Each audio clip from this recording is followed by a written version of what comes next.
So,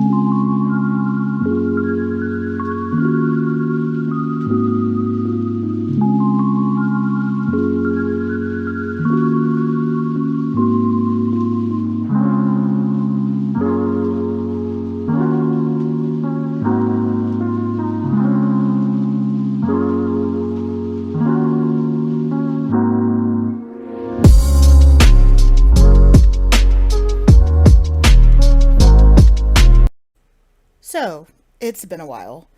Hi guys. Today we're going to talk about something that may be exactly what you expect from me. And that's this idea of having, well, virtual parents.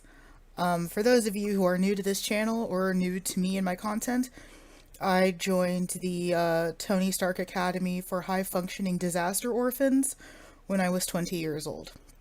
I lost my dad when I was 12, and I lost my mom when I was 20.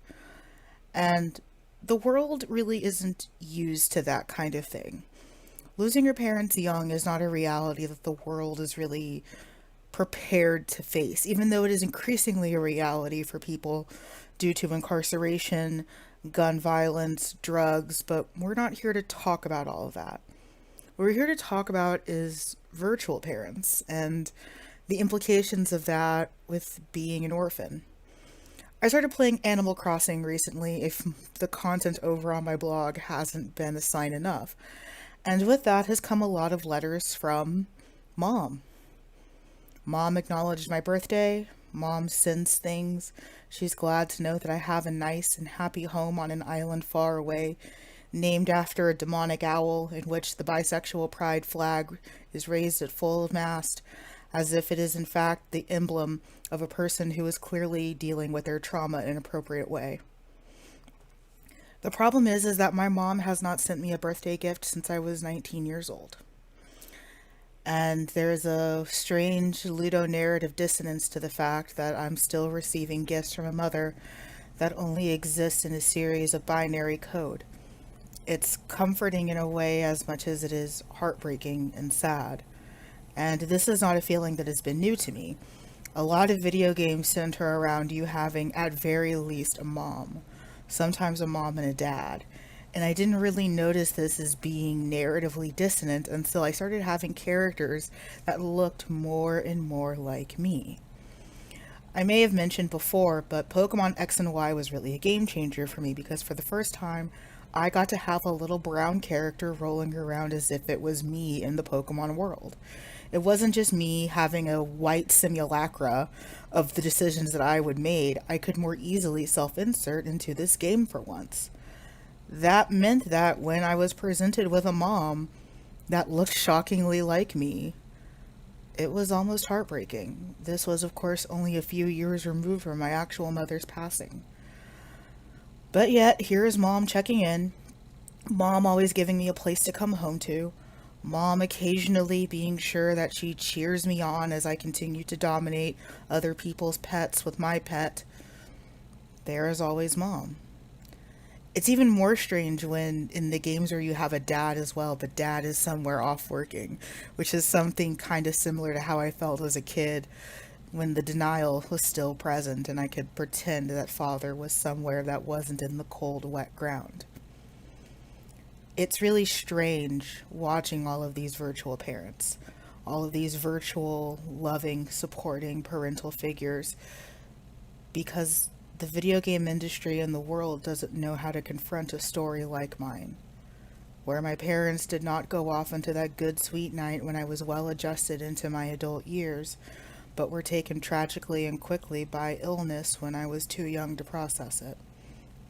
There is not a story like that for people like me, and if it is, it's almost too tragic to deal with. Earthbound comes to mind and similar games like that, and those are hard. It seems like there is no middle ground between those two kinds of stories. Either you get the horrific orphaning, or you have virtual parents. Our society is built on healthy assumptions, and if you've heard me talk, one of the big things that I'm cognizant of is that those assumptions increasingly don't matter to people. I am very, very determined to be present of mind when I'm talking to people. I can't assume anyone has anything because I know it bothered the hell out of me when I was a kid and people would ask about my parents. I didn't have them. I didn't know how to celebrate Father's Day after a certain point, and Mother's Day increasingly became a facsimile of pretending that I had a mom for as long as I did. I don't celebrate either of those days now.